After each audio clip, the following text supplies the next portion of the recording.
The ground suddenly starts shaking. Clouds of gas start forming in the sky, making it dark during broad daylight. Bits of the ground start swelling, lifting, and even collapsing. These are the telltale signs of a volcano that is bound to erupt. And this is what could easily happen again with Mount Spur. It's only about 75 miles from Anchorage, one of Alaska's busiest cities. More than half of the population of the northernmost state of the US live there.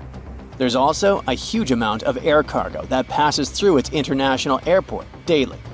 So anytime a volcano this close to such a vital hub begins to get restless, people start paying attention.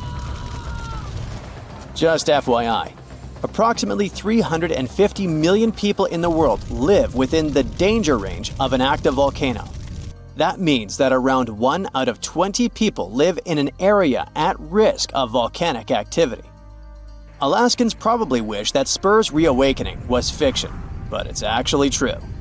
The Alaska Volcano Observatory picked up on several of these "I'm about to erupt" signs from Mount Spur.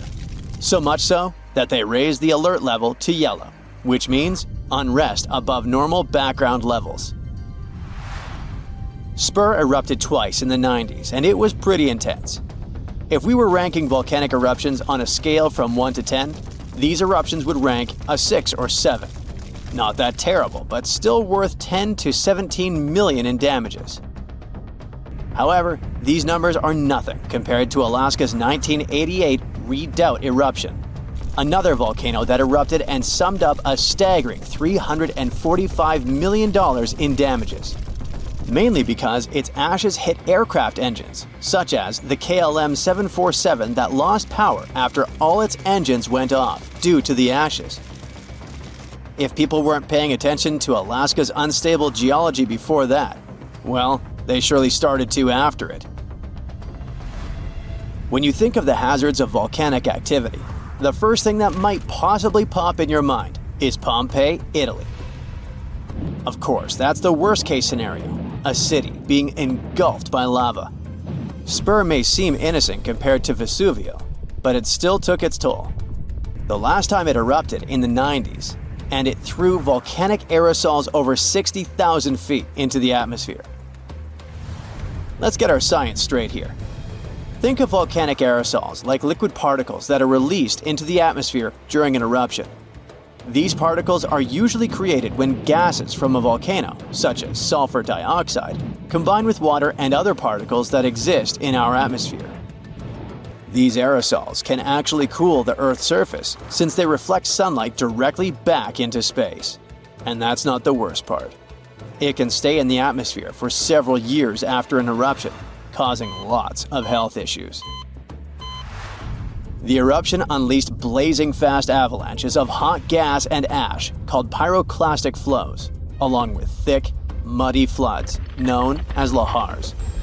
Oh, and there were also the massive volcanic boulders. These rock chunks were huge, some over 3 feet long, and they blasted out from the volcano like nature's cannonballs, landing more than 6 miles away. All that volcanic heat melted part of a nearby glacier, kicking off debris flows that dammed up the Chakachatna River and created a whole new lake along the valley. Some good came out of Spur's first eruption, though. The main lesson was, volcanic monitoring pays off. The local monitoring was able to reduce the economic damage done by the eruption, especially for a city that has an intense air traffic. Spur is deemed as dormant for the moment, but it could go off anytime soon. You see, volcanoes are classified as active, dormant, or extinct, depending on how much action they're putting on. If it's still active, it's still rumbling and erupting somewhat regularly. Dormant means it's had some recent activity, but it's still lying low for now. And extinct, that's when it's been quiet for such a long time that we figure it's done for good. One of the US's most dangerous active volcanoes is Mount St. Helens. This volcano is actually responsible for the most powerful eruption in US history. Its last blast was so intense, it threw off about 1,300 feet off its summit. Basically, the top of the mountain vanished, And if you thought Mount Spur's ash cloud was impressive, St. Helens wins the competition since it launched its ashes 80,000 feet into the sky. Eastern Washington plunged into total darkness. But it wasn't just that. In a matter of 3 minutes, the eruption hurled 3.7 billion cubic yards of blazing rock and dust, enough to fill 1 million Olympic-sized pools across 230 square miles of lush forest. Actually, the earthquakes that anticipated the eruption started weeks before May 18, 1980. A ground shake of magnitude 5.0 went off, triggering a landslide on one side of the volcano. By the end of the official eruption date, 57 people had lost their lives. Nearly 7,000 big game animals like deer and elk were wiped out, and millions of birds laid scattered on the burnt earth. Researchers don't think St. Helens will blow at the same magnitude again anytime soon, but they're keeping an eye on it, because this volcano is not exactly finished. By the way, the word volcano comes from the Roman name Vulcan, which was the Roman deity of fire, and they often happen at the meeting point of tectonic plates, which are the pieces of the Earth's surface that fit together like a jigsaw puzzle. The so-called Ring of Fire, located in the Pacific Ocean, is the world's danger zone when it comes to volcanoes. It contains between 750 and 915 active volcanoes. The largest volcano located in the Ring of Fire, also the largest active volcano in the world, is the Mauna Loa. It's over 13,000 feet high, and it's located in Hawaii. Researchers say that Mauna Loa has been erupting for at least 700,000 years. Its most recent eruption began on the 27th of November 2022, and it lasted until December 13th. It's been quiet since the 80s until it decided to wake up again. Thanks to constant monitoring by the Hawaiian Volcano Observatory, it didn't cause any casualties when it last erupted. Scientists have been investing big time on volcanic monitoring, not only to reduce economic hazards, but also to save lives. The most recent attempt has been to drill into volcanoes. Recently, a group of scientists went all the way to Iceland in one of the world's volcanic hotspots. There are around 33 active volcanoes in Iceland alone, but the one that is the most interesting to them the most is the Krafla volcano.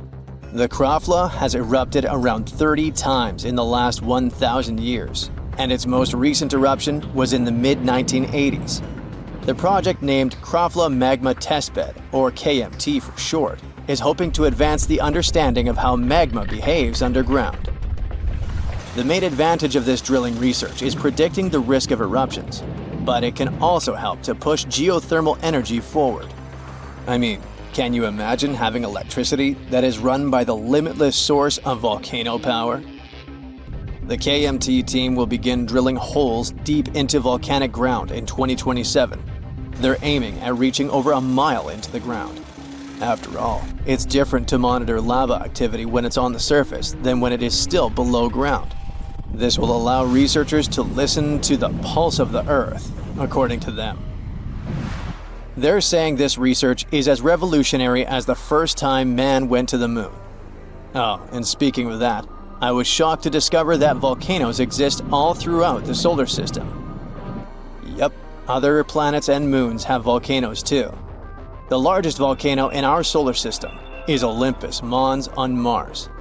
It's a shield volcano, much like the ones that make up the Hawaiian Islands. It's about 370 miles wide. If we transported it all the way back to Earth, it would almost occupy all of Poland. Yikes. Phew, you can finally send that last report for the day and breathe out. The weekend is around the corner, but just when you're about to hit send, you're alarmed by the low rumbling under your desk. Is it the light rail passing by? Unfortunately, that's not the case. It's a volcano speaking.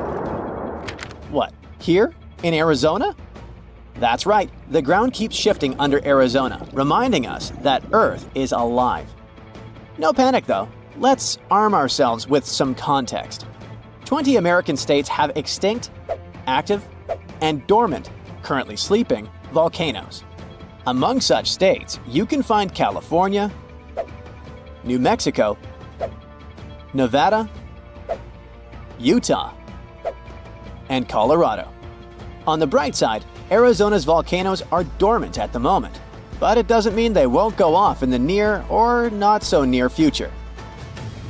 Now, how about traveling to Arizona to check the traces of its active volcanic past? They dot the desert landscapes of this state like spots dot a Dalmatian. There are entire volcanic fields southwest of Phoenix, east of Douglas, near Flagstaff, north of Kingman, and near the Mexico border. The most worrying thing about these fields is that even though they're not active at the moment, eruptions in this region might happen every 1,000 years or so. Well, the time seems to be up. The last powerful and destructive volcanic eruption occurred around 1,000 years ago at the Sunset Crater. Oh, this place is worth paying more attention to. And we will, but a bit later. First, we have to talk about hotspots. No, not that place where you can surf the web. In our volcanic context, a hotspot is a place where insane amounts of heat melt the overlying crust, Earth's thin outer layer, and form volcanoes. This heat rises from the mantle, which is located between our planet's dense, superheated core and the crust. Want to see an example of this type of volcanism? Welcome to the Hawaiian Islands. The Big Island has its active volcanoes because, at the moment, it's situated on top of the Hawaiian hotspot. The older Hawaiian Islands were once there too, but later they drifted off towards the northwest. It happened because that's where the oceanic crust on top of which they sat, namely the Pacific Plate, moved. Now, look at the world's ocean basins. Yes, they're literally dotted with islands that sit on top of hotspots, like Hawaii, Iceland, Samoa, the Galapagos. Those are probably the most famous examples. But don't think that continents can't host hotspots. They can, but those are far less common. One of the most famous continental hotspots is, I bet you know it. Yep, the one beneath the Yellowstone caldera. By the way, the caldera is a vast volcanic crater, especially one formed as a result of a massive eruption that led to the collapse of the mouth of a volcano. The Yellowstone hotspot is basically the creator of Old Faithful and the rest of the hot springs and mud pots for which the national park is famous. Speaking of Old Faithful, let's make a small detour and pay more attention to this wonder of nature. It's one of the most well-known geysers in the world. People have been coming from all over the globe to see it for more than a century. The cool thing about this geyser is that the likes of it can only form under very specific conditions. That's why they're pretty rare. Magma under the surface superheats pockets of underground water. The pressure there keeps growing until it eventually pushes the water upward with immense strength. A certain volcanic rock with a high silica content lines the tunnel through which this water escapes. Basically, it creates a unique pipe that can withstand unbelievable pressure and heat created by the water erupting above the ground. Old Faithful was the very first named geyser in Yellowstone. If you come to visit it expecting the thing to erupt every hour on the hour, you're gonna be disappointed. On average, Old Faithful erupts every 91 minutes or so, which isn't that bad either. Plus, you can download a special app which will provide you with the approximate time of the next eruption. But be very careful while visiting and stay away from the site. The water erupting from the powerful geyser reaches 204 degrees Fahrenheit. The steam is even more scorching, up to 350 degrees Fahrenheit. It's hot enough to bake a cake. But let's get back to our volcanic hotspots. Scientists still don't clearly understand why there aren't many hotspot volcanoes on continental crust. One reason might be that the continental crust is much thicker than the oceanic crust, which is about 4 times as thick on average. Another reason could be that most of Earth's crust, about 2/3 of it, is oceanic. This means that there's less continental crust for hotspots to form under. Now, I bet those of you living in Arizona will appreciate the following info. We'll talk about a volcanic field right in the heart of this state, the San Francisco Volcanic Field. That's a massive area filled with over 600 volcanoes. Yes, they're mostly small, but it doesn't make them any less impressive. They're scattered across 1,800 square miles in northern Arizona, a giant territory. Interestingly, scientists are still debating about whether this volcanic field is actually sitting on top of a hotspot. But one thing they agree upon, the volcanoes in this area get younger as you move east. And this pattern matches up with the North American plate moving west over what could be a stationary hotspot beneath the surface of our planet. Cool, huh? The volcanic hullabaloo in that area started around 6 million years ago. So, in geological terms, it's relatively young. As for the most recent eruption, it happened less than 1,000 years ago. The Sunset Crater, which I mentioned before, the one near Flagstaff, is the most famous vent from that eruption. The Sinagua people had to leave their homes at Wupatki Pueblo because of the eruption. That site is now part of the Wupatki National Monument. There, you can see how people lived in this volcanic region many years ago. If you go to explore this area, you'll notice that most of the volcanoes there are basalt cinder cones, small and steep. The Colorado Plateau has quite dry weather conditions. That's why the volcanoes haven't worn down much. Some of the best examples of those cones, like this one, called the SP crater, still look like they appeared yesterday. But look around. It's not just cinder cones. The San Francisco Volcanic Field also has a stratovolcano, as well as some lava domes that formed from volcanic rocks with more silica than basalt you can find in places like Hawaii. It means they're thicker and don't flow as easily. Anyway, the stratovolcano is going to be one of the most epic sights you'll come across while exploring this volcanic field. Well, not the stratovolcano itself, but the San Francisco peaks, the remains of that giant formation. They stand tall at more than 12,600 feet. That's 4.5 Burj Khalifas placed on top of one another. It makes the peaks some of the biggest landmarks in northern Arizona. They're not only stunning, but also sacred to the Native American people who have lived in the area for many generations. Now, unlike those super active volcanoes in Hawaii, the San Francisco Volcanic Field takes its time, thousands of years between eruptions. But you shouldn't relax just yet.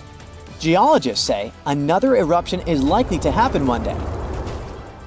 It will probably occur in the remote eastern part of the field, away from big towns. Phew! And if that next eruption is anything like the one that formed Sunset Crater, it would be quite the show. Lava fountains and rivers of lava flowing. At the same time, the next eruption might not happen for centuries, maybe even millennia. Until then, the San Francisco Volcanic Field will remain a hidden gem of volcanic history, waiting for its next fiery performance.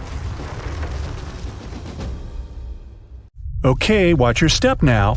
Millions of gallons of hot magma are gathering in one flow and rising thousands of miles to the surface of our planet.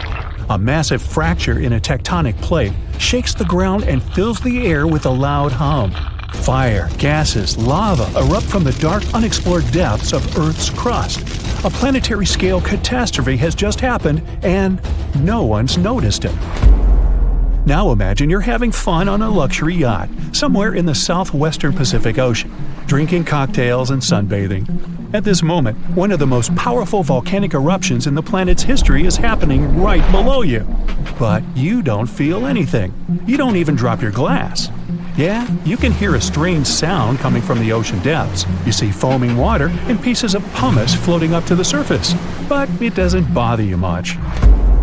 So how did it happen that we missed such a powerful eruption in 2012? Why did scientists find out about it only a few years later? The answer is simple: water. An eruption of an ordinary volcano is a huge disaster.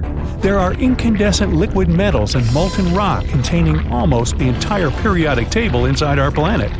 All of this soup is called magma, and it's constantly boiling inside the subsoil of our world. This hot substance is lighter than the surrounding crust, so it always rises. Fortunately, the planet's surface is strong enough and doesn't allow magma to splash out. But sometimes this protection fails. The upper part of Earth is covered with connected parts, tectonic plates.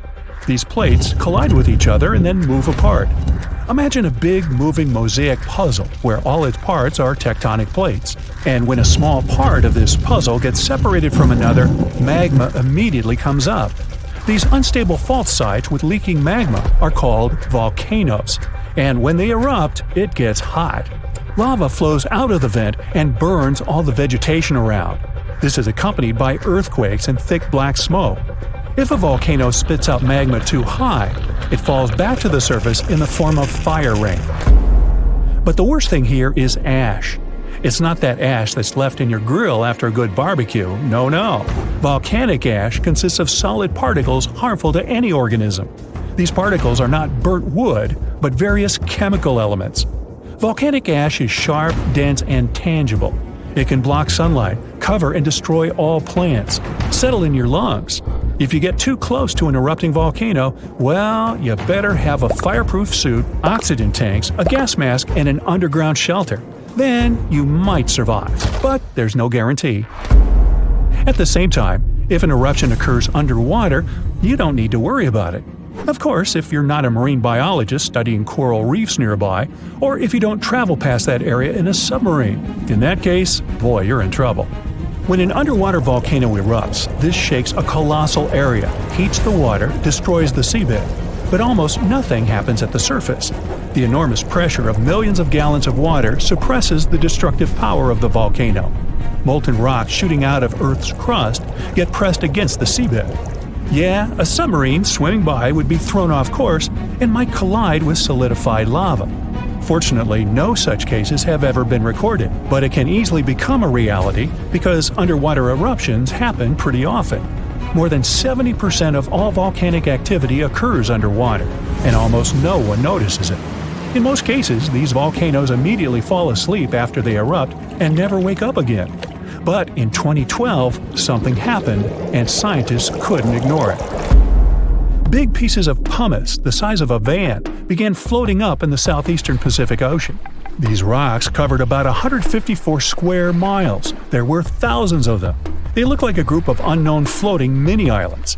Volcanic stones were scattered in the ocean over the area twice as large as New Zealand. Scientists determined the full scale of the disaster with the help of deep-sea sonar devices. They studied the seabed at a depth of 4,000 feet for a long time and found 14 craters from which magma had flowed during the eruption. The seabed was covered with frozen lava flows and tons of ash. The researchers found that more than a third of the erupted volcanic material surfaced and was scattered all over the place. The rest remained at the bottom. This wiped out all marine life in the area. It seemed that this eruption was one of the largest in the entire history of observations. But in 2019, researchers discovered something even more significant. That was an underwater volcano 3 times higher than the Eiffel Tower.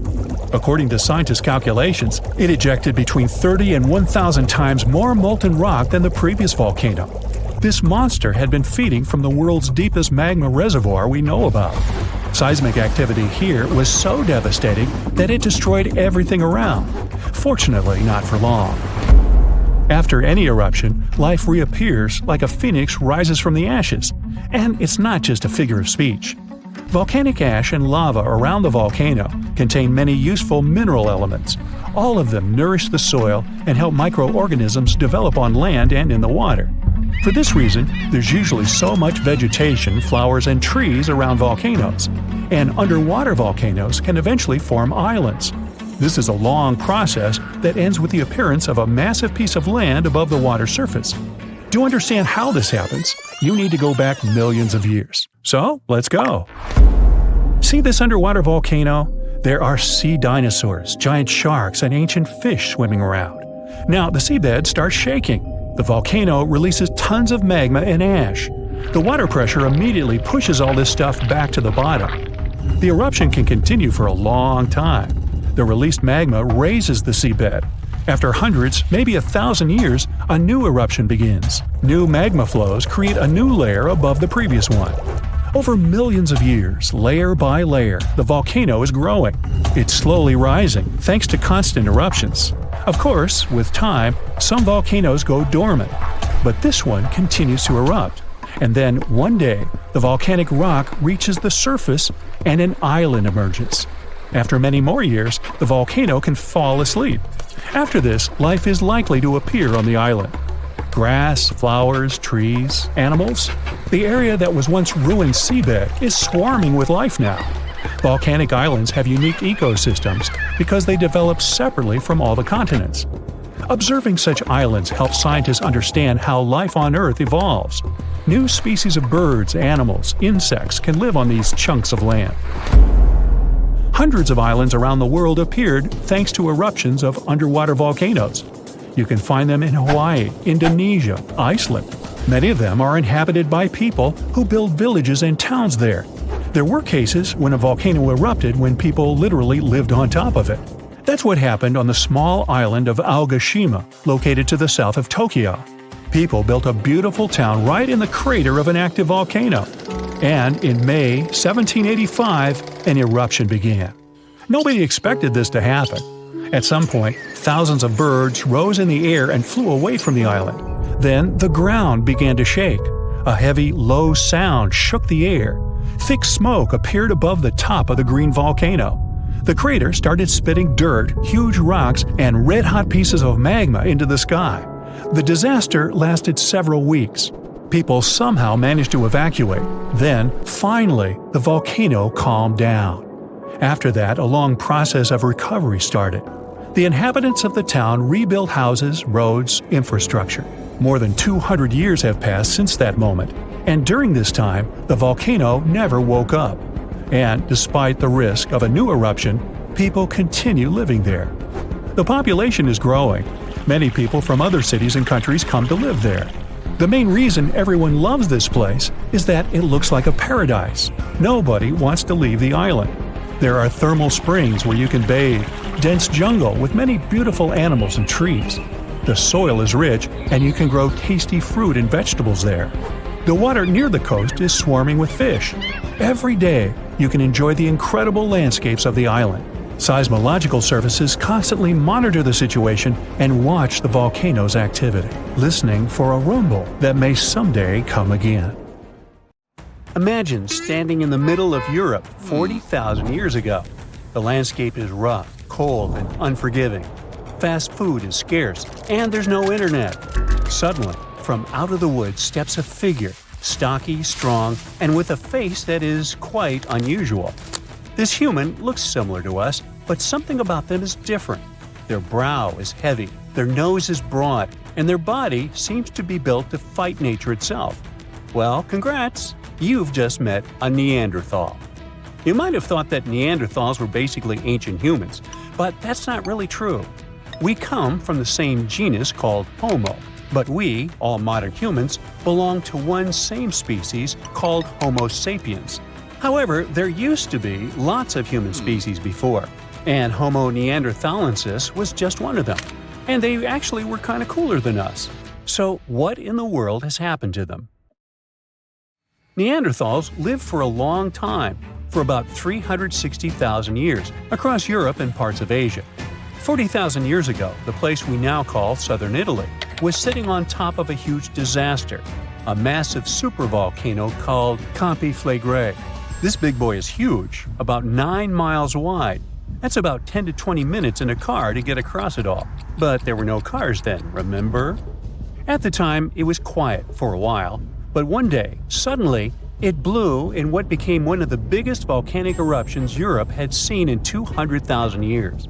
The catastrophe was so crazy that ash, gases, and debris altered the climate across the entire continent. What comes next is usually called a volcanic winter. Average temperatures drop, the sky gets darker, and life becomes even harsher than it already is. The eruption, known as the Campanian Ingumbrite, caused Europe to cool by as much as 7 degrees Fahrenheit. Doesn't sound like much? Well, the drop of even 1 degree would cause winters to become harsher, causing horrible snowfall, rains, and floods. Crops would struggle to grow, leading to food shortages. The weather would go wild, too, with storms and droughts. Kind of like now. Except multiply this by 7. Events like these caused some huge chaos in modern times. You can imagine what it did to the Neanderthals. But in reality, a simple volcanic eruption shouldn't destroy an entire species, right? Well, yes. The truth is, the Neanderthals were already hanging by a thread back then, and all because of us. They've been in a tough spot for a while. They lived in places that are now parts of Europe, Western Asia, and the Middle East. Modern humans, us Homo sapiens, entered Europe and were giving them some serious competition for food and shelter. Homo sapiens were sneaky dudes, better at finding food, easily adapting to different environments, and using more advanced tools. We were pushing Neanderthals out, trying to get the same resources. We literally made their extinction a slow and very unpleasant process. So, while the volcano definitely made things worse, it wasn't their only problem, and they didn't completely disappear after the eruption. Some of them hung on in isolated places, like Gibraltar, for another 12,000 years. That's because it's likely most of the severe cooling actually happened farther east, away from where the Neanderthals were trying to survive, and it didn't hit their homes as hard as we thought. In fact, the eruption may have even helped them, at least for a while. Some scientists say that the volcanic fallout might have slowed down modern humans' expansion into Neanderthal territory and gave the poor fellas a little more time to survive. So, the completeness eruption was a nasty event, but it only delayed the inevitable. Completeness is a wild card. It's also known as the Fields of Fire. The air itself there is thick with legend. The Greeks and Romans believed this volcano was the gateway to the underworld. Even an ancient Roman poet, Virgil, mentioned this in his famous story, the Aeneid. The hero Aeneas must descend into the underworld, and this place is exactly where he starts. Back in the day, this landscape was full of Roman villas, spas, and fish ponds. The elite had the time of their lives there. What they didn't know, though, was that they were standing on treacherous ground that could go crazy at any moment. The completeness is not your typical volcano. You'd imagine a single towering peak, but the landscape looks deceivingly calm, with small features popping up here and there. But if you flew above it, the sight would be insane. A gigantic circular basin, peppered with volcanic cones and craters, like scars from the Earth's violent past. The danger here lies in its subtlety. The ground beneath your feet is constantly shifting, even when you don't notice it. Every so often, the land rises, only to sink again, sometimes by several feet, as magma or gas moves beneath the surface. It's incredibly creepy. The risk is almost invisible. The completeness is a massive depression formed by 2 colossal volcanic eruptions. One of them was the one that cooked Neanderthals, and another happened 15,000 years ago. The most famous eruption, though, happened in the 16th century, and it was horrifying. The year was 1538. For years, the people of Paswali had noticed something unsettling. Land that once sat below the waves was slowly rising. What was once the sea had become new ground. Rumblings from deep within the earth were terrifying, but had become a normal part of life. Earthquakes started in the early 1530s, small at first, but in just 8 years, they became the norm. Until one day, on September 28th, horrifying tremors shook the ground. By the next evening, as the sun dipped below the horizon, a massive crack ripped open the earth near the ancient Roman town of Trippergoli. From this gash spewed fire, smoke, and a rain of volcanic ash miles away. It was thick and muddy, likely mixed with underground water. The ground trembled as hot pumice rock was thrown high into the air. And then a new mountain began to rise from the land. This was the birth of what we now call Monte Nuovo. Eventually, things seemed to calm down, as if the earth was catching its breath. For days, things seemed quiet. Locals relaxed a bit. They began to approach the new mysterious volcano, a crater with something that resembled boiling within it. People visited it like a new attraction. But then, just days later, the disaster struck again. At night, without warning, a new mountain went wild. A blast from the southern flank hurled scoria, chunks of jagged volcanic rock, into the air. This one was fatal for 24 people. The debris found afterwards was huge and coarse. For centuries after, the only signs of life from the Monte Nuovo were small fumaroles, jets of gas seeping from the earth. But then, even those faded away. Now it's just a lush green cone, a pretty sleeping giant. But the ground near Naples, Italy, is still alive. The Completeness sits quietly for now, but it might not be for long. It's showing signs it might be waking up again. This supervolcano looks like a hellish landscape, with its boiling mud pits, geysers, and steam vents. Romans and medieval Christians once believed it was a gateway to the underworld, and who can blame them? What's spooky is that recently scientists detected unusual activity under the surface. In 2012, Italian authorities raised the alert level on the volcano from green to yellow, meaning that it needs close monitoring. There are certain changes that usually happen before an eruption. The magma below starts releasing gases, which could weaken the rock above, eventually triggering a disaster. Unfortunately, no one can predict exactly when or if it will erupt. But if it does, the consequences could range from a minor inconvenience for locals to a global catastrophe. Its last tiny eruption happened in the 16th century, and it wasn't too bad. But if history repeats itself, like it was with Neanderthals, we're all cooked. An eruption like that could lead to global cooling, crop failures, and widespread famine. Right now, a group of scientists is trying to get a clearer picture of what's happening beneath the surface. The Completeness Deep Drilling Project is working to drill a 10,000-foot borehole, hoping to check out the magma chamber up close. But at least for now, the supervolcano remains quiet, and let's hope it stays that way. Whoa! Earth's surface is shaking. Long cracks split the ground open. Lava rivers are rapidly flowing down the slopes. Deafening noise is filling the air. Rocks and other debris are flying high up. Clouds of volcanic gas and ash cover the sky. Now, this is not a plot of a blockbuster disaster movie. It's what happens when supervolcanoes decide to erupt. But this is likely not the scenario that will take place when the world's largest volcano, Mauna Loa, decides to finish its long nap. In 2021, scientists were sure it would happen soon, but so far, nothing. The volcano's seismicity keeps increasing and then going back to normal, but you never know when this giant will finally come back to life.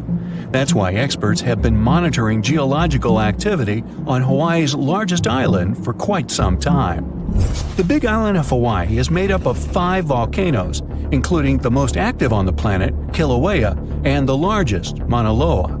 This gigantic thing makes up almost half the landmass of the island. And what lava Kilauea emits in one day, Mauna Loa could spew out within 20 minutes. That's what it did in 1984. While Mauna Loa's smaller sibling has been throwing tantrums for a while, the giant has been slumbering ever since its last eruption. But very recently, the Hawaii Volcano Observatory has recorded more than 200 mini-earthquakes below Mauna Loa. It likely means an increased flow of magma down there. Good morning! The volcano might be waking up. Or not. If Mauna Loa did suddenly erupt, lava flows could reach the ocean and the most populated and touristy places, like Captain Cook, very quickly, in a matter of hours. In 1984, the last time the volcano erupted, lava got as far as the outskirts of Hilo on the other side of the island. That's where a campus of the University of Hawaii is found. Luckily, people had a few weeks' warning to get ready for the disaster. These days, locals have special go bags ready with the most important stuff, including documents and money. Such precautions can come in handy in case of an emergency evacuation. Even though most Mauna Loa eruptions have so far only affected the summit area, several of them sent lava all the way down to the ocean. And you never know how powerful the next eruption will be. Now, what is the highest mountain on Earth? Mount Everest, you say? Well, it depends. From seafloor to the summit, Mauna Loa is 1,000 feet taller than the famous Himalayan peak. The volcano is so big, it makes the Pacific plate it's sitting on literally slump under its weight. Scientists say that when this monster of a volcano erupts, the volume of lava coming out per unit will be life-threatening. Over its recorded history, Mauna Loa has been erupting regularly, almost every 6 years. And even though the last eruption of the volcano occurred about 40 years ago, scientists are certain it'll happen again. Now, remember the scene I showed you at the beginning? Well, you can relax. It's not likely to happen with Mauna Loa. The thing is, big island volcanoes, including Mauna Loa, aren't very volatile. That's because they're shield volcanoes. These volcanoes got such a name because they aren't really very high and resemble a warrior's shield placed flat on the ground. Shield volcanoes get formed by very fluid lava. It travels farther and forms much thinner flows than lava erupted from a stratovolcano, which is conically shaped and tall, like the infamous Krakatoa in Indonesia. So if, or should I say when, Mauna Loa erupts, there probably won't be ash clouds and tons of debris. The most dangerous thing will be lava. Since Mauna Loa is a shield volcano, its lava is extremely fluid and voluminous, which allows it to flow far and fast. Using theoretical vent maps, experts from the Hawaii Volcano Observatory have made charts of possible lava flows. They're kind of worried about earthquakes clustering at high rates. It likely means that lava is on the move under the surface. 500 to 600 earthquakes per day are a serious reason to be on high alert. On the other hand, it doesn't necessarily mean a disaster or inevitable eruption.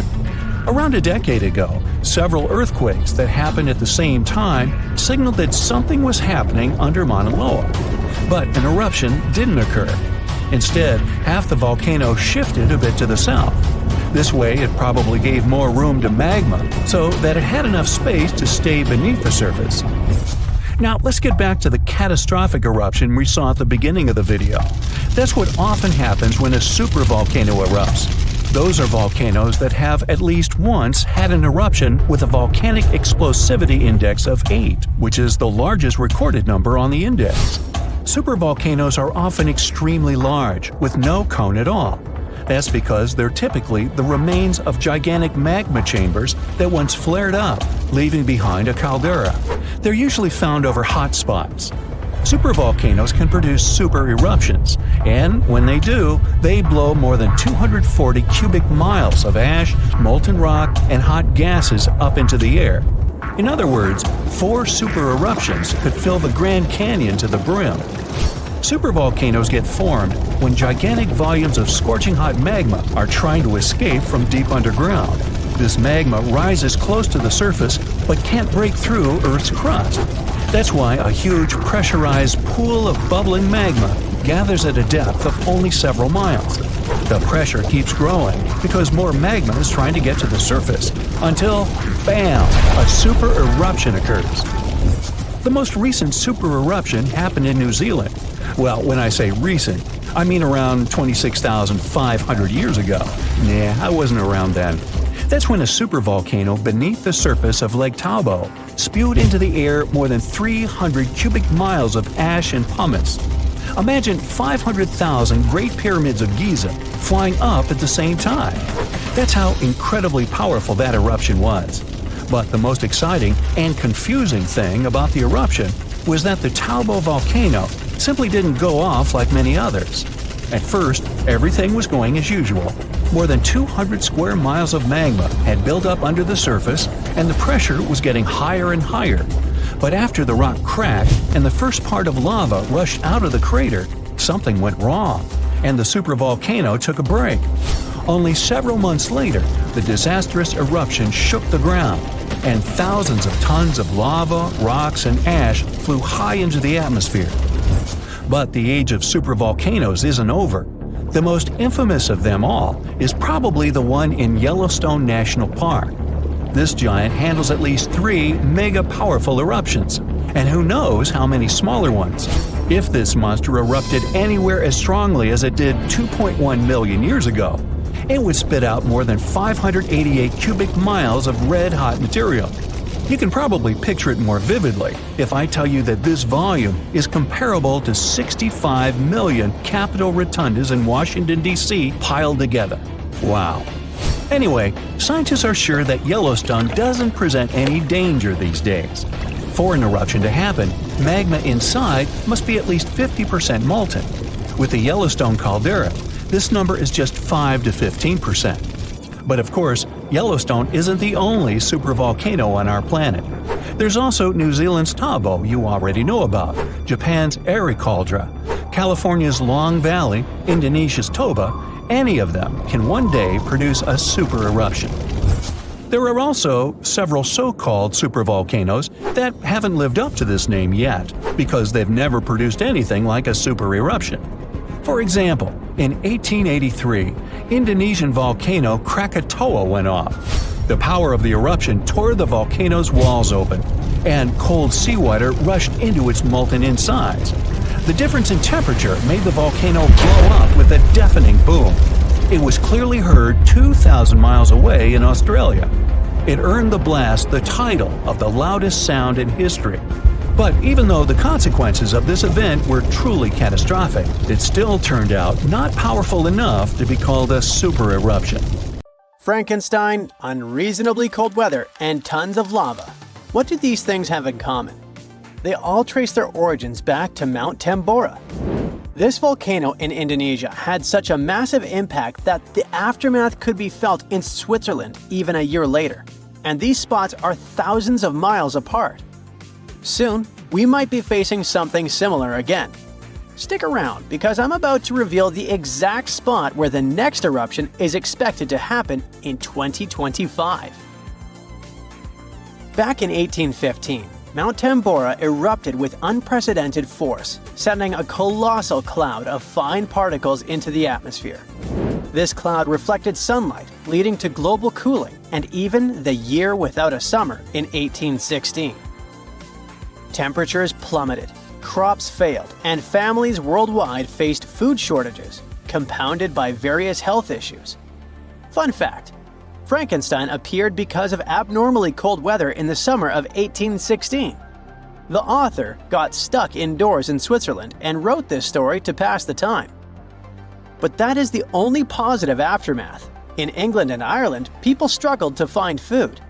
The crops were too bad that year, and this year without summer cost them lives, all because of the eruption in Indonesia. While many other volcanoes have erupted since then, none have had consequences as dramatic as Tambora. However, climate professor Marcus Stoffel from the University of Geneva believes potential serious eruptions aren't just a matter of luck, it's only a matter of time. So it's up to us. We can sit back and wait for the inevitable, or we can start preparing today. This future eruption will happen in a world that's vastly different from the one in 1815. Not only is our planet more densely populated now, but we've also experienced irreversible changes that affect our daily lives. Now, if you think volcanoes are always the bad guys, think again. They've actually played a crucial role in shaping our planet. They help with land formation, atmospheric development, and climate modulation. Just look at Yellowstone, for example. When thick lava oozed to the surface, it spread across the landscape and transformed the area forever. When volcanoes blow their tops, they release a mix of lava, ash, and gases, including carbon dioxide. But don't worry, compared to the emissions from fossil fuels, the amount from volcanoes is pretty tiny. What scientists are really keeping an eye on is sulfur dioxide, because it can have a big impact on our climate. When a major volcanic eruption happens, it can send sulfur dioxide soaring into the stratosphere, which is about 7 miles up in the atmosphere. Once there, it transforms into tiny aerosol particles that scatter sunlight, helping to cool the planet. This cooling effect isn't immediate though. Those particles can hang around for a couple of years and even circulate all around the globe. Nowadays, we've got special equipment to monitor sulfur dioxide emissions from space. Take Mount Pinatubo in the Philippines. During its eruption in 1991, it released around 15 million tons of sulfur dioxide. Now, while that's a lot, it wasn't quite as massive as the eruption of Tambora. Still, Pinatubo managed to lower global temperatures by about 0.5 degrees Celsius for several years. Tambora, on the other hand, dropped average global temperatures by about 1 degree Fahrenheit. I know what you might be thinking. That's not much, but trust me, it makes a difference. If the planet warms up by just 1 degree Fahrenheit, it could really mess with sea levels. Experts think we might see a rise of up to 8 inches by the end of this century. This could wipe out a lot of farmland and coastal habitats, which would be a huge blow to many communities. So maybe a volcano eruption that can cool off the planet is like a natural mechanism helping us out? Not exactly. While it does cool the planet off, don't get tricked into thinking it's the kind of coolness our planet needs. Such temperature shifts can severely mess up with the crops, like they did in 1816. There's also evidence that major eruptions can disrupt rainfall patterns, leading to drier conditions in monsoon regions across Africa and Asia. You see, the summer monsoon relies on the temperature difference between land and ocean, which can be altered by volcanic activity. Interestingly, a warmer climate may enhance the cooling effects of volcanic eruptions. Experts explain that the formation and movement of aerosol particles depend on climate conditions. As global temperatures rise, faster air circulation can lead to smaller aerosol particles, which are more effective at scattering sunlight and thereby intensifying the cooling effect. Oceans also contribute to this dynamic. A warming ocean surface creates a stratified layer, hindering the mixing of warm and cold water, which could mean that volcanic eruptions primarily cool the upper ocean layer and the atmosphere above it, according to Stoffel. Moreover, climate change may influence volcanic systems directly. The melting of ice can trigger more eruptions by reducing the pressure that allows magma to ascend more easily. Additionally, increased rainfall associated with climate change can seep into the ground and interact with magma, potentially sparking eruptions. While the prospect of a cooling period due to a volcanic eruption might seem beneficial amid climate change, scientists warn that the effects could be dire. The immediate consequences could be severe, particularly for the estimated 800 million individuals residing near active volcanoes. A major eruption could devastate entire cities. For example, Campi Flegrei, located near Naples, Italy, is showing signs of increased activity and threatens the lives of about 1 million people. Now, if you're from Oregon, beware, as experts say this state might experience volcano eruptions. Are you scared? Don't be. It's actually not as scary as it seems. Let me explain why. There are more than 80 volcanoes in Oregon, but we're not interested in a single one of them because it's an underwater volcano that is likely to erupt in 2025. Axial Seamount is the most active volcano in the Pacific Northwest, yet it remains largely unknown to the public due to its location approximately 300 miles offshore and nearly a mile beneath the ocean surface. While its upcoming eruption is expected to pose no threat of a tsunami or significant land-based earthquakes because of its depth and distance from the Cascadia Fault, the data gathered from studying its eruptions can enhance our monitoring of potentially more hazardous volcanoes. Let's call it a friendly eruption, shall we?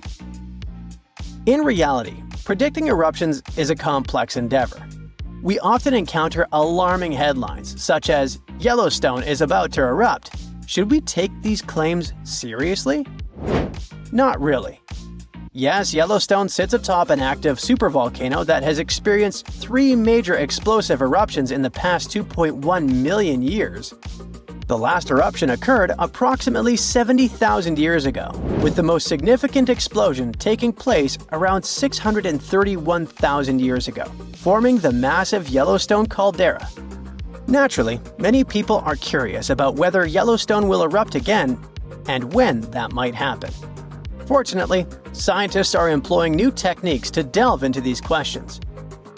A recent study suggests that Yellowstone is unlikely to experience another major eruption anytime soon.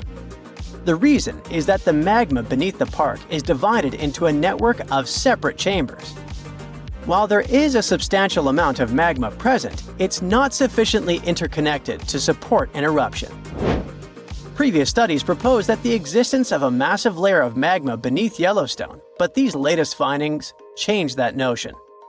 To gain a clearer understanding of the subterranean dynamics, researchers utilized a technique called magnetotellurics, which employs Earth's natural electromagnetic fields rather than seismic waves. Since magma is a good conductor of electricity, this method is particularly effective for mapping molten rock and comprehending underground activity in volcanically active regions. By using magnetotellurics, scientists created a detailed map of the magma under Yellowstone, enabling them to make more informed predictions about future eruptions. But what will happen if an eruption similar to Mount Tambora occurs? By and large, there will be huge climate chaos. Yeah, the best scientists are looking for the solution should it really happen, but they don't have it yet. So technically, we're not ready for the second Mount Tambora. But for now, we're pretty much safe. No major eruptions are predicted. Whew! The last time this volcano erupted was about 500 years ago, but recently, small tremors have grown really frequent, to such an extent that scientists have been recording more than 1,000 a month. I'm talking about the Campi Flegrei supervolcano in Italy. At one point, just a few weeks ago, the area was rattled by a 4.4 magnitude earthquake with 150 tremors in just one night. It was the strongest earthquake in over 40 years. A lot of locals spent the night in their cars, but in the morning, the shakes were followed by another earthquake, a bit weaker with a magnitude of 3.6. So, is Italy in danger? Well, the quake itself wasn't big enough to cause serious damage, but it evoked a lot of panic. At the moment, local authorities are working on grandiose emergency plans. If worse comes to worse, they'll have to evacuate hundreds of thousands of people. One of the reasons is the proximity of this area to Naples with more than 3 million inhabitants. At the moment, they're even considering an option of paying people to leave their homes. Right now, schools remain closed in the Campi Flegrei area. The authorities are allocating more than 500 million euros to ensure the safety of buildings and constructions in the area. A yellow alert is still in place in the region where 80,000 people live. There's the so-called red zone, which is the most dangerous area. There are 1,250 houses in this red zone, and all of them will be at high seismic risk if an eruption begins. Plus, more than twice as many will be at medium risk. Italy is a country prone to seismic activity, and Pozzuoli is a densely populated area that is located on one of the most dangerous supervolcanoes in Europe. Campi Flegrei has 24 hidden underground craters and dwarfs the better-known Vesuvius. Yes, the very volcano that wiped the ancient Roman city of Pompeii off the face of the earth in 79 CE. This city thrived near the base of Mount Vesuvius at the Bay of Naples. In the time of the early Roman Empire, 20,000 people lived in Pompeii. They were merchants, manufacturers, farmers, and others. The soil in the region was rich and fertile, so there were lots of orchards and vineyards. Strangely, no one knew that this black earth was the legacy of an earlier eruption of Mount Vesuvius. The area was a favorite summer destination for rich Romans. Sadly, at noon on August 24, 79 CE, all this prosperity came to an end. The peak of Mount Vesuvius exploded, sending a 10-mile-high mushroom cloud of ash and pumice into the stratosphere. For the next 12 hours, the eruption was wreaking havoc on the city. Volcanic ash and a hail of pumice stones, some of which were 3 inches in diameter, showered Pompeii. It forced the city's occupants to flee in terror. Around 2,000 people holed up in stone structures and cellars, paralyzed by fear. They hoped to wait out the eruption. Who knows? Maybe if they had decided to leave the city immediately after the beginning of the eruption, they would have had some chances to survive. A westerly wind protected the city from the first stages of the eruption. But soon, a giant cloud of hot ash and gas rushed down the western slope of Vesuvius. It engulfed the city, burning everything in its way. This disastrous cloud was followed by a flood of volcanic mud and rock, which completely buried the city. As if the volcano was making sure no one would survive, a cloud of toxic gas poured onto the city, finishing the lives of a few survivors on August 25th. A flow of rock and ash followed. It collapsed roofs and walls and turned the city into a giant cemetery. When a supervolcano erupts, the consequences are usually catastrophic. Supervolcanoes have at least once had an eruption with a volcanic explosivity index of 8, which is the largest recorded number on the index. Supervolcanoes are often extremely large, with no cone at all. That's because they're typically the remains of gigantic magma chambers that once flared up, leaving behind a caldera. They're usually located over hotspots and appear when huge volumes of magma are trying to escape from deep underground. Eventually, they burst through Earth's surface. Sometimes, all this magma gets stuck, unable to break through the planet's crust. And then, massive pools of pressurized magma gather at a depth of several miles. The pressure keeps growing because more and more magma is trying to get to the surface. At one point, a super eruption goes off. The most recent super eruption happened in New Zealand. Well, when I say recent, I meant around 26,500 years ago. That's when a supervolcano beneath the surface of Lake Taupo spewed into the air more than 300 cubic miles of ash and pumice. Imagine 500,000 Great Pyramids of Giza flying up into the air at the same time. That's how incredibly powerful that eruption was. But the most exciting and confusing thing about the eruption was that the Taupo volcano didn't simply go off like many others. At first, everything was going as usual. Tons and tons of pressurized magma had built up under the surface, and the pressure was getting higher and higher. But after the rock cracked and the first portion of lava rushed out of the crater, something went wrong, and the supervolcano took a break. Only several months later, the disastrous eruption shook the ground. Thousands of tons of lava, rocks, and ash flew high into the atmosphere. The unusual pattern of Taupo still confuses scientists. The Indonesian eruption at Toba caldera 75,000 years ago was the largest eruption in the last 2 million years.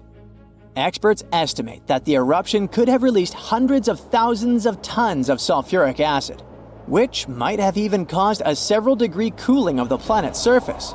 But nowadays, the impact is hard to detect because of glaciers that covered the ground afterward. There are also several so-called supervolcanoes that haven't lived up to this name yet because they've never produced any super eruptions. For example, in 1883, Indonesian volcano Krakatoa went off. The power of the eruption tore the volcano's walls open, and cold seawater rushed into its molten insides. The difference in temperatures made the volcano blow up with a deafening boom. It was clearly heard 3,000 miles away in Australia. It earned the blast the title of the loudest sound in history.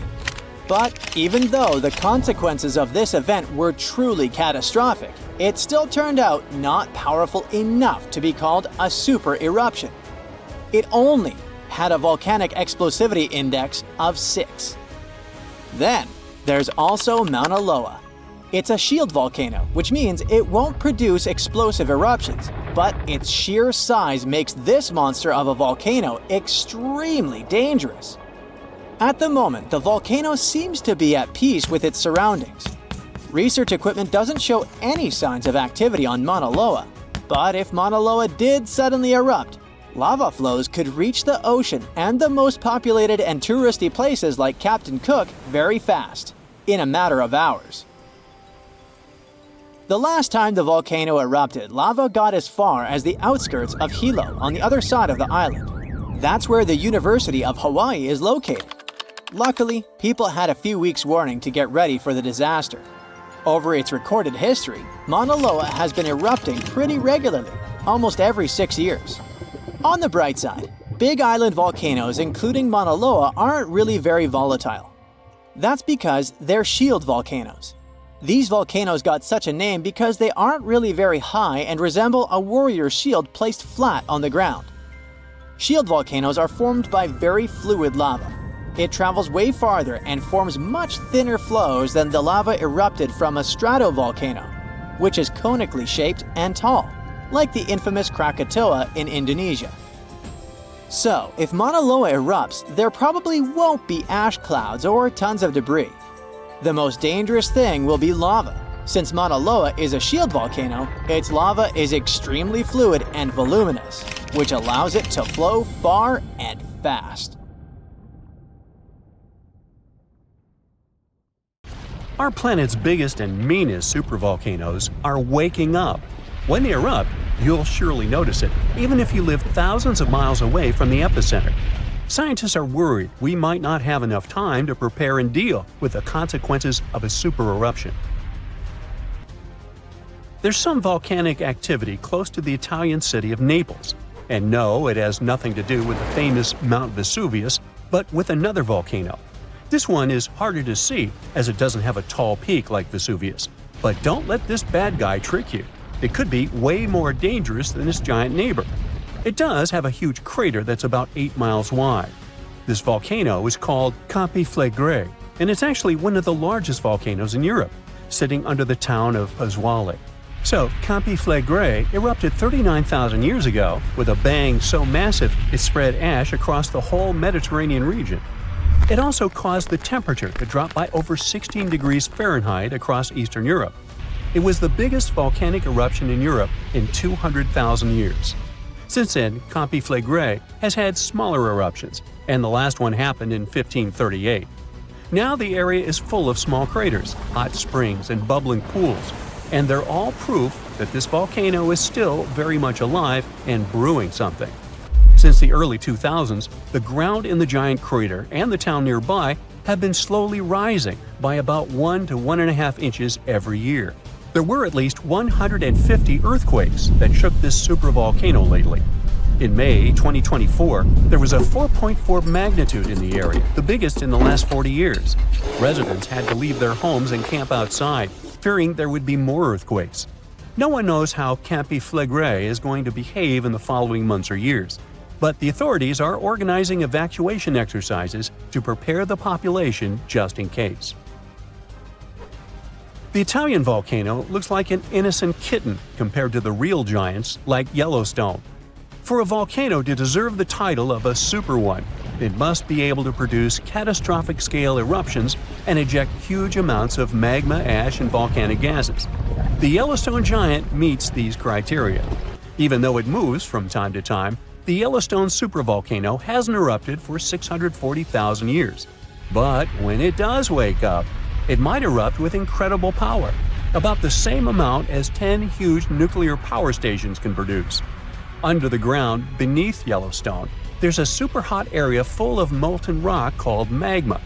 As more magma moves into a big space called a magma chamber, the ground above starts to swell or rise. When the magma cools down, the ground falls. Between 2004 and 2009, the ground at Yellowstone rose by almost 10 inches, but then it started to slowly go back down in 2010. Scientists aren't sure if it's going to erupt anytime soon. There's also another big volcano called Long Valley in California that has been active since 1980, and it can be a really big threat. Scientists studying this supervolcano found out that before its biggest eruption, 760,000 years ago, the buildup may have taken less than a year. Now, that's bad news, because a supervolcano eruption can have a huge effect on the world, like the eruption of the Toba volcano in Sumatra around 74,000 years ago. It became the biggest volcanic eruption the Earth had seen in 28 million years. It covered parts of Indonesia, India, and the Indian Ocean with a thick layer of volcanic debris, almost like a 6-inch blanket. The amount of rock it spewed out was like stacking nearly 3 million Empire State Buildings. The giant crater it left behind can still be seen from space. All the ash and gases shot up into the air and blocked some of the sunlight. It caused a volcanic winter that lasted about 6 to 10 years. Some scientists think this eruption might have even affected early humans. Around the time Toba erupted, the human population took a sharp dip, and there were far fewer people. Some say this is why all modern humans come from a small group of survivors. According to the Toba catastrophe theory, most early humans in Europe and Asia didn't survive the cold and harsh climate after the eruption, but a lucky group lived through all that in Africa. Not all scientists agree with this idea, and some archaeological and climate records show a different story. Another volcano that changed the world in a big way was Mount Tambora in 1815. The next year went down in history as the year without a summer. It was cold and rainy, and there was snow and frost even in the middle of summer, especially in Europe and North America. This happened because the volcano sent out a lot of sulfur dioxide into the sky, which spread all over the world and made the planet colder. When Tambora erupted, it caused huge tsunamis that smashed homes and took the lives of around 10,000 people. Afterward, about 80,000 more people passed away because of the consequences the eruption had caused in the world. The cold weather ruined crops, so food became really expensive. And because horses were the main way people traveled, the cost of oats that they ate went way up too. Some people even think this led to the invention of the bicycle in 1817 as a new way to get around. The eruption made the Earth colder for about 3 years. Now, even though the Tambora eruption was so powerful, Krakatoa, another volcano in Indonesia, stole the show when it erupted in 1883. It was just easier to spread information about it through telegrams and photos. Its final blast was the loudest recorded sound in history, and people could hear it on 10% of the entire Earth's surface. The eruption started a tsunami with waves about half as tall as the Statue of Liberty. Now, if we only had 12 months to prepare for a supervolcano eruption, it would be really hard to store enough food and get ready. But don't panic just yet. Supervolcano eruptions are very rare, and the last one happened 26,500 years ago in New Zealand. Scientists think that a super eruption happens once every 100,000 years on average. But the sad part here is that the Earth doesn't follow a perfect timeline. There could be clusters of super eruptions with shorter gaps between them and then longer quiet periods. Since there have already been 2 super eruptions in the last 100,000 years, there's always a chance one could happen again sooner than we expect. Plus, although there are places like Yellowstone and Long Valley where we expect volcanoes to erupt, there are less obvious possible hotspots. In Chile, there's a volcano called Laguna del Maule that has erupted in the past and left behind a huge crater. Over the last 20 years, the ground there has been swelling really fast, rising up to almost 1 foot a year. Some people are worried that this could be a sign of a big eruption coming. But scientists say there's not enough magma yet to cause a super eruption. In Bolivia, the Jutarancu volcano is also acting up. It's part of a group of volcanoes that have caused super eruptions in the past. Since the 1960s, the ground around Jutarancu has been lifting, but the last eruption was 250,000 years ago. Even though the magma might be rising, it's not enough to worry about just yet. The chances of a super eruption happening during our lifetime are 1 in 1,400, which is pretty low, so you don't need to worry too much. But just like someone wins the lottery every week with very small chances, a super eruption could happen sometime in the future, and when it does, we'll need to be prepared. These ominous rumbling sounds, the ground shaking under your feet. Wait a minute, that's my tummy. Or it might be Washington State's Mount Adams waking up. It's the largest volcano in the state by both area and volume, and it's recently started to show signs of life after staying silent for thousands of years. Scientists have noticed an alarming uptick in seismic activity around the mountain. And since the last eruption here happened between 3,800 and 7,600 years ago, humanity was still in the Stone Age at that time. This sudden chattiness has scientists, let's say, curious. The U.S. Geological Survey has hurriedly installed temporary seismic stations around Mount Adams to keep an eye on the situation. At the same time, they reassure the public there's no need to panic. Mount Adams doesn't reach the height of the better-known Mount Rainier, and still it covers a massive area, making it Washington's largest active volcano. Interestingly, records show that before September of this year, Mount Adams had experienced an average of just one small earthquake every 2 to 3 years since 1982. And then, the Cascades Volcano Observatory and the Pacific Northwest Seismic Network detected a staggering 6 earthquakes in just 1 month, September.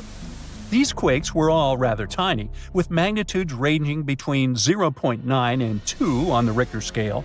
It means they were so weak you wouldn't feel them at the surface. Plus, satellite imagery confirmed there was no ground deformation in the area. Now, at the moment, the USGS keeps Mount Adams alert level at green or normal, so we shouldn't worry about the ground opening and swallowing towns and cities. But the most recent seismic blips have encouraged the agency to install additional equipment for more precise monitoring. Such an expanded network will help scientists notice even the smallest earthquakes, which will help them understand what's happening under Mount Adams. This extra equipment might also shed light on whether this recent activity is a signal of future eruptions or just a random anomaly. If Mount Adams eventually erupted, it would likely produce slow-moving lava flows rather than explosive eruptions like Mount St. Helens.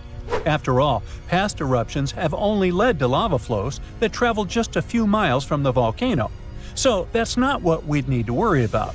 A much more dangerous thing would be lahars. These are mud flows that can happen when volcanic ash, rock, and melted ice mix during eruptions. Lahars have occurred near Mount Adams without even eruptions. Rock, weakened by hydrothermal processes at the volcano's summit, suddenly broke loose, creating fast-moving, destructive mud flows. Exactly for this reason, the USGS categorizes Mount Adams as a high-threat volcano. While it doesn't erupt frequently, it still poses serious risks to nearby settlements. Another volcano we should carefully watch is Katla in Iceland. It's one of the country's most powerful and dangerous volcanoes.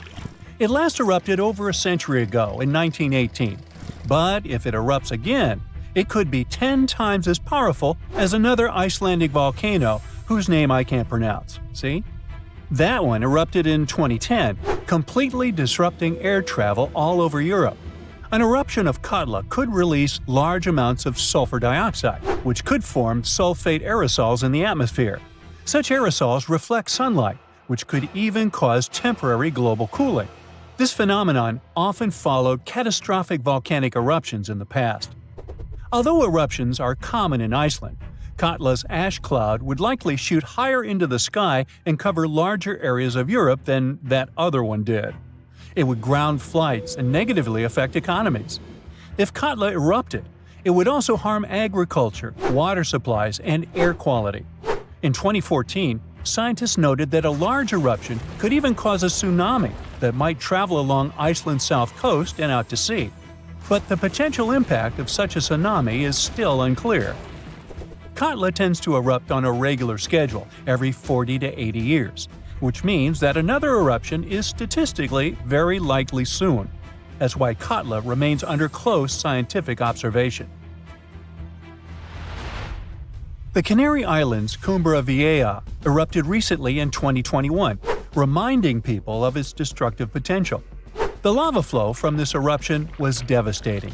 It covered whole neighborhoods and flowed into the ocean, destroying more than 3,000 homes. Thousands of people had to be evacuated. But the craziest thing? Even though the damage was significant, scientists believe it could have been far worse. A massive eruption of Cumbre Vieja could have caused the volcano's entire western flank to collapse into the Atlantic Ocean, triggering a mega tsunami. This hypothetical tsunami could have potentially created waves hundreds or even thousands of feet high. They could have flooded coastlines around the Atlantic basin, including parts of the US and Europe. Luckily, recent studies claim that a collapse of that scale is unlikely. But even though the chance of a mega tsunami is low, scientists still think it's wise to prepare for possible eruptions because there's a chance of extensive damage. The lava flows that occur at this volcano tend to be extensive and dangerous to both human life and the infrastructure on the island. If you decide to travel to Ecuador, you should be wary of Cotopaxi, one of the most active volcanoes in this country. It's been rumbling with minor eruptions since 2022. While these eruptions have been relatively small, Cotopaxi has a great potential for a major eruption, and it has scientists on high alert. If Cotopaxi erupted on a large scale, it could produce a massive ash cloud over 12 miles high, threatening the lives of around 200,000 people in the neighboring area. A serious danger is Cotopaxi's snow-capped summit. It would melt super rapidly in a major eruption. It could lead to destructive floods and landslides that would flow down the mountain and potentially reach populated areas. This combination of volcanic activity and glacial floods makes Cotopaxi a high-risk volcano. A powerful eruption could occur soon, or it could be years or even decades away. But monitoring efforts are in place to catch any warning signs. The next volcano we should watch out for is already infamous, Mount Vesuvius. Its catastrophic eruption in 79 CE destroyed the Roman cities of Pompeii and Herculaneum. Its last eruption occurred in 1944, but Vesuvius remains highly active and poses a great risk to nearby Naples, one of Italy's largest cities. A large eruption would threaten over 3 million people. Many of them live in the vicinity or even directly on the slopes of the volcano. If Vesuvius erupted, it would be an explosive event, with ash, rocks, and volcanic gas ejected at extremely high speeds. And even though such a destructive event isn't expected for a few hundred years, Vesuvius remains one of the world's most closely watched volcanoes. After all, it has a real potential to cause catastrophic damage in a densely populated area. Then we have Popocatépetl, often called El Popo. It's one of North America's tallest active volcanoes, which lies about 40 miles from Mexico City.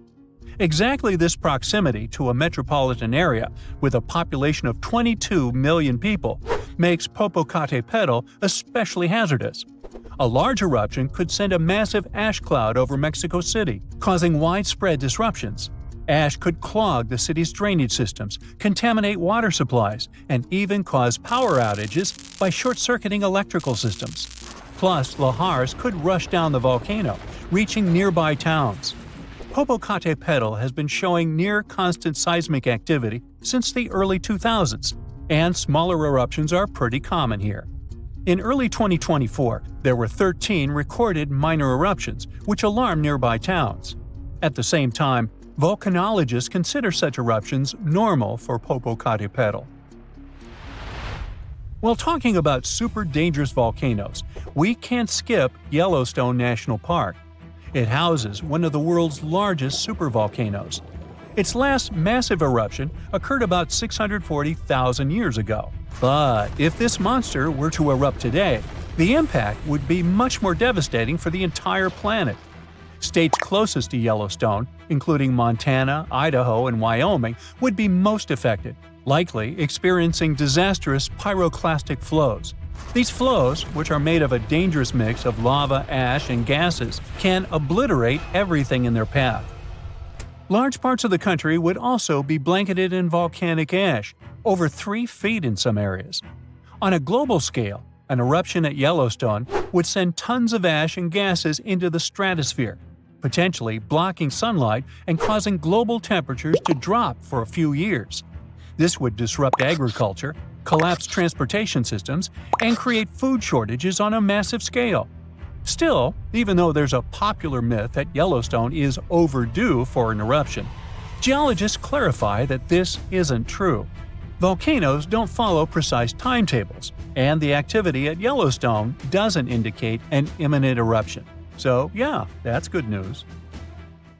When we think of active volcanoes, one region comes to mind: the Ring of Fire in the Pacific Ocean. 3/4 of Earth's volcanoes sit within this belt.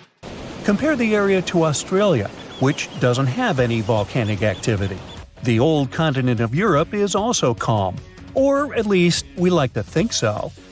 Can you guess what the most active volcano in Europe is? If you thought of Mount Etna on the island of Sicily in Italy, you were right. The volcano has erupted about 200 times and has been far from sleeping in recent decades. The last time this happened was in August 2023. The highest mountain in the Mediterranean is 500 million years old. But in Iceland, there is a much younger volcano. It sprang into action on the 10th of July 2023. In the afternoon, 3 fissures appeared in the ground on a peninsula in the southwest of the island. This was at a base of a small mountain peak. Its name means Little Ram in the local language. The volcano spewed molten lava high into the air. There were also gas plumes in the area. But the scientific community wasn't surprised by the event. They already knew about the volcanic area that stretches between the cities of Reykjavik and Keflavik. Its name is hard to pronounce. Hey, I want to buy a vowel. It had already erupted during the previous 2 summers. This activity came after 8 centuries of dormancy. In the days leading up to the latest eruption, seismologists, the scientists who study earthquakes, recorded over 12,000 tremors. When the ground opened up in July, the fissures were over 1.5 miles long. The following morning, 2 of them closed. All the lava was now coming out of the last fissure. It grew into an elongated cone, the simplest shape of volcano we are all familiar with. The lava soon filled a large crater. It grew almost 100 feet tall during the first week, and it is still growing. On the night when the eruption started, lava spread out in all directions. Its cinders set ablaze the dry moss in the vicinity. Local authorities closed off the surrounding area. There were toxic gases from the volcanoes and smoke from the burning moss. Firefighters flocked to the area. After a week, they proclaimed the area safe. Visitors soon came to witness the birth of Europe's youngest volcano. This form of tourism is quite developed in Iceland.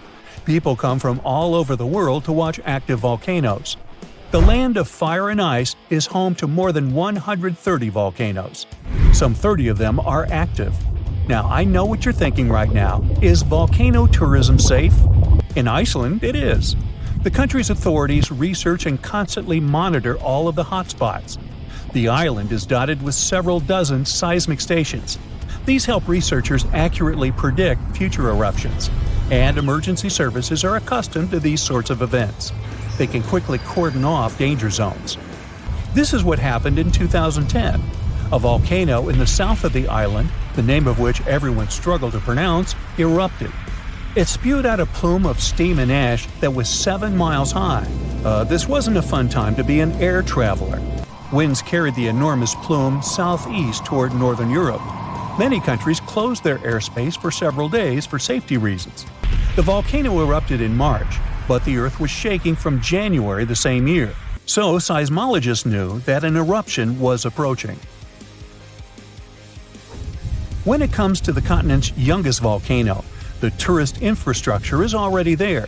Visitors can leave their cars at a designated parking lot. Then they go on a 5-hour-long trek. This leads to a viewing deck. Tourists are so close to the epicenter that they can feel the heat haze from the crater. The sight is the most impressive at nighttime. Safety is never a concern. Scientists regularly chart out hazard maps that outline the borders of lava fields. This way, visitors who stick by the rules are never in harm's way. More than a week after the eruption started, a section of the crater collapsed. Lava flowed downhill west of the volcano. This majestic smoldering hot river is slow-moving lava. Scientists categorize it as an AA type. The term is Hawaiian. It describes basaltic lava that has a rough and brittle surface. The flow is composed of broken lava blocks that are called clinkers. They fall off as the substance flows. This reveals red-hot areas. The cooler sections of lava are gray and black in color. When it moves forward, it produces a distinctive sound like shattering glass. Nearly a month after the eruption of the new volcano, we got aerial footage of an interesting phenomenon. A tornado formed directly over the lava flow.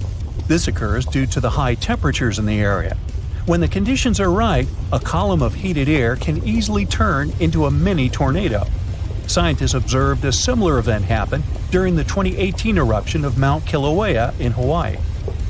The lava fields of Europe's second-largest island tell the story of the creation of Iceland. It sits above the place where the North American and Eurasian plates meet each other. Tectonic plates are huge rocky chunks of Earth's most outer layer. There are roughly 20 of them. They rest on a partially molten layer of rock. All the lava we see on the surface starts its journey here. You could say that these plates float on molten rock. Their boundaries are unstable, so when two plates grind past each other, they release tremendous amounts of energy. The formation of volcanoes is one result. These are places where the molten rock travels upward to the surface. Iceland began to form some 60 million years ago. The tectonic plates under the ocean drifted apart. Enough lava piled up on the surface to create solid ground. This ancient rock is under the waves today. As new lava reaches the surface and cools down, it pushes the old rock away from the center of the island. That's why the oldest parts of Iceland aren't 60, but only 16 million years old. The country's active lava fields are young in geological terms. Some of them are under 1,000 years old. Scientists consider the island a hot spot for volcanoes, pun intended. Nearly a third of the basaltic lava that reaches the Earth's surface in recorded history came from Icelandic eruptions. Fissure swarms, like the ones before the 2023 eruption, cover 30% of the Nordic country. For this reason, only a quarter of the island is inhabited. Norse Vikings were the first people to settle in Iceland at the beginning of the 10th century. Nature threw them a loud welcoming party. Just a few years after their arrival, they witnessed one of the greatest volcanic eruptions in history. Vikings came from a region without volcanoes, so they had no clue as to what was going on. Today, Icelanders are used to such events. This is good because their homeland is entering a new era of volcanic activity. Volcanologists suspect that recent events are an introduction to decades of more frequent eruptions. The peninsula that is home to Earth's youngest volcano is just 17 miles southwest of Iceland's capital city. It's been dormant for a long time. Present-day eruptions there are a reminder that the natural processes that created Iceland are still ongoing. Recently, scientists discovered that there's a historical link between volcanic eruptions in the north of Europe and glaciers. Our planet went through at least 5 major ice ages. These were exceptionally lengthy periods when the average temperature on Earth dropped. The result was the expansion of ice sheets across northern Europe and North America. The last ice age ended some 10,000 years ago. Researchers are still trying to fully understand how these glacial periods affected volcanic activity. They suspect that the sheer weight of all that ice disrupts the flow of magma underground. When glaciers retreat, the pressure is lifted. This makes it easier for lava to flow upward to the surface where it bursts.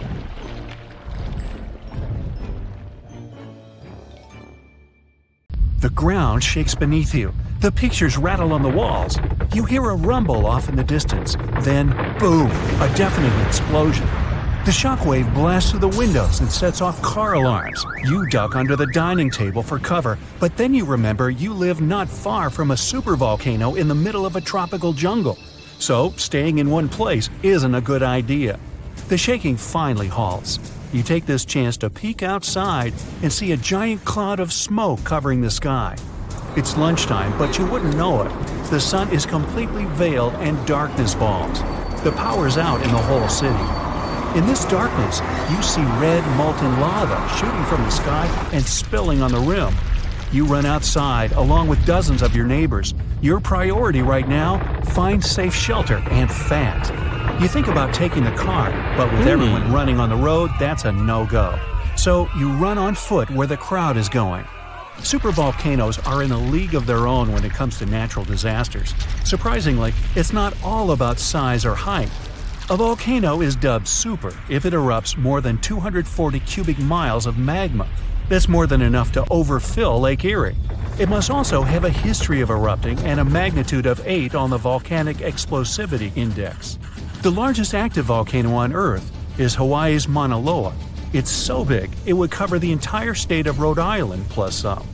And next time you see a commercial plane flying high in the sky, remember that 30,000-some-foot altitude is about as tall as Mauna Loa is from base to summit. It's technically taller than Everest when you measure it like that, yet it's not considered a supervolcano. So you're running along the dark road not knowing and barely seeing where to go. Then, all of a sudden, a massive flaming boulder smashes through the bridge in front of you. You and everyone else are now stranded on the side of the volcano as it's getting more chaotic each second. Most of the crowd disperses, finding their own ways to safety. You remember there's a way to the other side not many people know about, but you'll have to cross a raging river through the dense jungle. You calm what's left of the crowd, and everyone follows you to your secret getaway. You finally get out of the city limits and head into the jungle. With the sky already dark, the tall trees and thick leaves make it almost pitch black. Everyone gets out their phone flashlights to navigate through the dark path. You all need to stick together and make sure nobody gets lost. Suddenly, fiery rocks strike the trees not far from you. Everyone jolts and tries to rush ahead, but nowhere is safe when it's raining scalding fire all around. You and your group have to pick up the pace or else. Imagine a typical avalanche or mudslide, very dangerous situations on their own. Now, imagine an avalanche of lava rocks and lava sliding down a mountain instead of mud. That's what's making its way towards you right now. More and more people catch up with your group and bring news that the entire neighborhood is submerged in lava. It's traveling quicker than you thought. You can never really predict how fast a lava flow will be until you see it. It all depends on how thick it is and how steep the mountain slope. Lava can move slowly at about 20 feet a minute, a fraction of the average person's walking speed. Or it can flow as fast as 30 miles per hour, which even the fastest person on Earth can't outrun. But the lava isn't even the most dangerous problem. If you didn't have protection, the gases spewing from the eruption would fill your lungs, and those spread faster and further than the lava flow. Your eyes and throat would be itchy. You'd get a headache, dizziness, increased heart rate, difficulty breathing. The worst would be passing out from the lack of oxygen. Luckily, everyone managed to grab their gas masks before leaving their homes. You're now entering the treacherous terrain of the jungle and the danger zone. Everyone's phone batteries are giving out one by one, so your vision is even more limited. The terrain is tougher, and you can't hear any sounds from the river. At this point, you're not even sure if you're going the right way. But your instincts tell you the deeper you go, the safer you'll be. The path is muddy, and the vines are hindering everyone's movements. That's when you hear something big running through the jungle. It's coming up on you fast. You can't see a thing until it's right up on you. A bear. And there goes a rhino. Wild cats, domestic cats, dogs, different creatures of all sizes and species. They all come running through the jungle right past you. You and your fellow humans aren't the only ones fleeing from the eruption. The rumbling is still going on. Before you know it, a shower of fire rocks strikes right behind you and ignites parts of the jungle. There's no going back. Everyone picks up and runs for it. You hear thunder in the distance. A flash of lightning lights up the dark sky. You think, finally, some rain to wash away this fiery nightmare. But that's not a regular storm brewing. These giant smoke clouds can mimic a thunderstorm under similar conditions. Your luck finally pays off. You hear the river straight ahead. You reach the bank and have to hop on some stones to get to the other side. You almost slip when someone from the group catches you just in time. Whew, that was too close. Not far down the river is a large waterfall leading straight to a shallow lake with sharp rocks at the bottom. The ash from the lava falls like snow, covering most of the trees and landing on the river. Ash is one of the most dangerous things about volcanic eruptions. You're soaked to the bone, but it's a lot better than ash and smoke. And then the rest of the group follow. The next thing you know, the river starts steaming as lava meets the bank and runs into the water. You try your best to speed things up. The lava can heat this water up to dangerous levels, and there are still people slowly crossing the river on the slippery rocks. Luckily, you manage to get everyone across. Well, almost everyone. You turn around and see someone's leg got caught between two rocks. The lava continues to pour into the river. You can feel the heat of the steam. You rush back to this person and try to pull them out. Their leg won't budge. Someone else from the group comes to help, and you're finally able to pull them out in the nick of time. You and everyone else, now exhausted from your trek, keep going as far as possible. That's when you see the main road that connects you to the broken bridge. There are others on the road that got out safely, and even some cars filling up with survivors and heading fast out of the area. The volcano is still spewing lava, and the entire city is flooded with it. What was once your town now looks like a giant burning lake. Planes and helicopters can't fly because of the smoke and ash, so don't count on an air rescue. You're still at risk even though you're on safer ground, so it's still too early to celebrate. Everyone continues to move away from the city. The further, the better. The ground continues to shake, but this time it's even more intense than before. Supervolcanoes are powerful enough to cause many earthquakes, but it's a good thing you're out in the open, far from the buildings and debris in the city. Now, back to reality. Rest assured that a volcanic eruption of this intensity won't happen for a very long time, as in millions of years. Besides, thanks to warning systems and humanity's preparation for such an event, it's extremely rare for even a regular volcano to do as much damage as it could. So, don't scratch Yellowstone off your travel list just yet. A bright flash on your left. Boom! Where did that lightning come from? Your plane shakes, your instruments stop working. A minute ago, the sky was clear and blue. Now, it's pitch black. Your senses go haywire. You don't understand which way is up or down. It's a strange feeling. You're beyond time and space. Lightning flashes from all directions. Clouds envelop your plane and swirl it into a vortex. You grip the controls and repeat to yourself, "I'll get out of this. I'll get out." Through the dark and thick clouds, you see a ray of light. It's your only chance. Your plane flies toward the light like a moth to a flame, and whoosh! You break out of the terrible whirlwind. Your instruments are back to normal. The plane's no longer shaking. You're saved. That's how pilots who faced the Bermuda Triangle anomaly describe their experiences. Well, at least on TV shows. The huge chunk of ocean between Miami, Bermuda, and Puerto Rico remain the planet's most mysterious area. But it's not alone. Alaska has its own triangle. Since the late 80s, 16,000 people have disappeared there. Eyewitnesses to the Bermuda Triangle anomaly talk about thick fog, lightning, balls of light, and hallucinations. In Alaska, everything's a bit more complicated. People, planes, ships, they just disappear without a trace. There's no one around to tell us what it felt like. In 1950, a plane took off from Anchorage, Alaska, headed for Great Falls in Montana. It was carrying 8 crew members and 36 passengers. 2 hours after the start of the flight, the captain radioed in that everything was fine. Then, silence.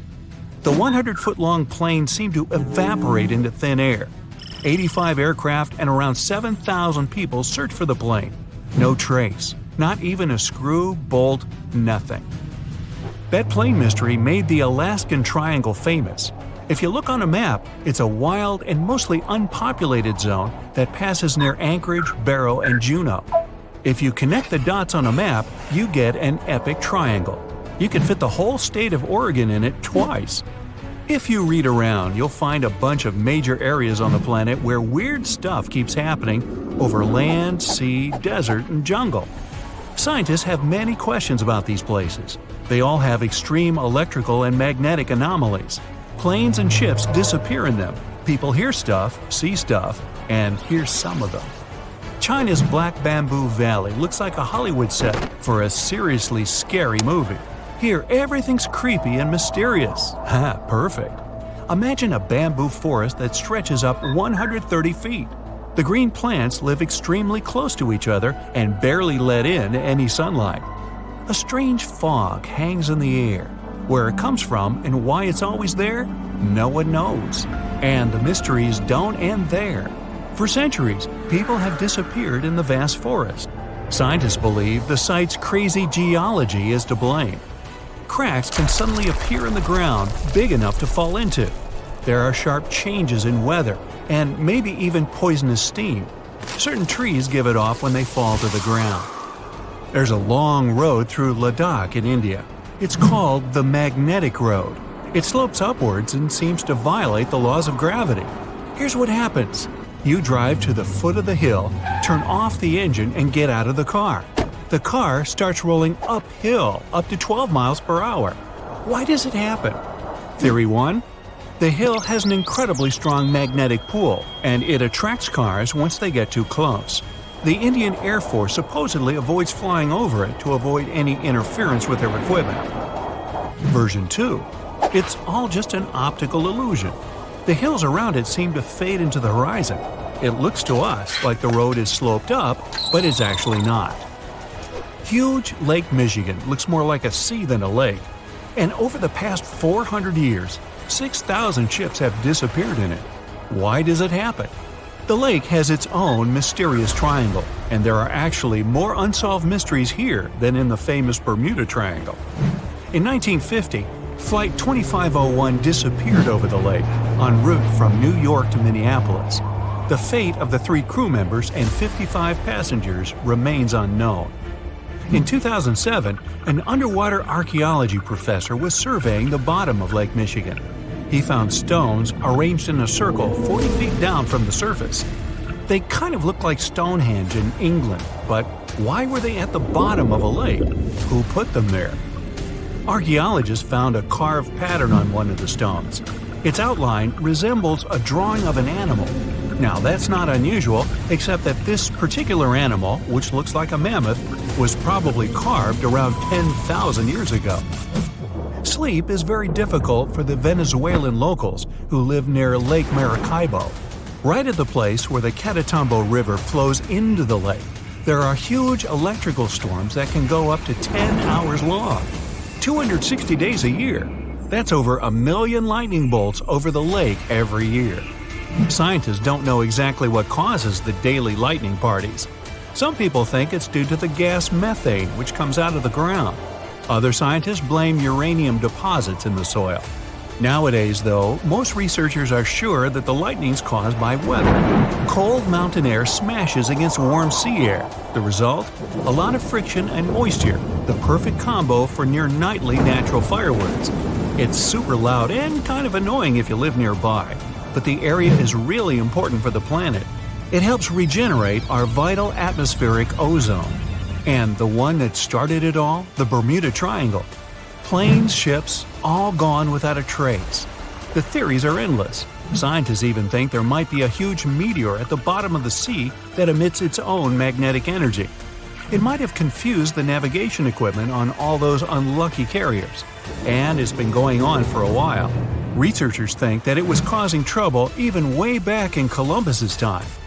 As far as Alaska is concerned, magnetic anomalies are a dime a dozen. Around here, your compass might be off by 5, 30, or even 60 degrees. But equipment malfunction isn't really enough to explain the disappearance of so many aircraft and people in this absolutely massive state. Alaska is wild. High mountains, never-ending forests, snow in the winter, and some serious heat in the summer. There are 3 million lakes, 12,000 rivers, and around 100,000 glaciers. There's only 1 person per square mile. California has over 250. You could walk for days, weeks, even months without seeing anyone, except maybe a bear or 2. And the days and nights can be really confusing this far north. Tourists from all over the world dream of coming to Alaska to see the planet as it was before. No concrete jungle, no endless roads, warehouses, and cornfields. But this isn't just a beautiful place. It's also an incredibly dangerous place. You can get lost in the forest, run out of food, get soaked to the bone, lose your compass or GPS. In the harsh conditions of Alaska, danger's always just around the corner. Most vacationers just aren't prepared for that. 80% of the state's communities aren't connected to the road system. Back in the Wild West, horses carried people, products, and information. In Alaska, it's all about planes. Alaska has 9,000 aircraft and 8,000 pilots, and counting. That's more than 1 out of every 100 Alaskans. Sudden weather changes, frequent and wild rain, snowstorms, and fog. Not a great recipe for a smooth flight. The wings on Alaskan plains can get covered with ice.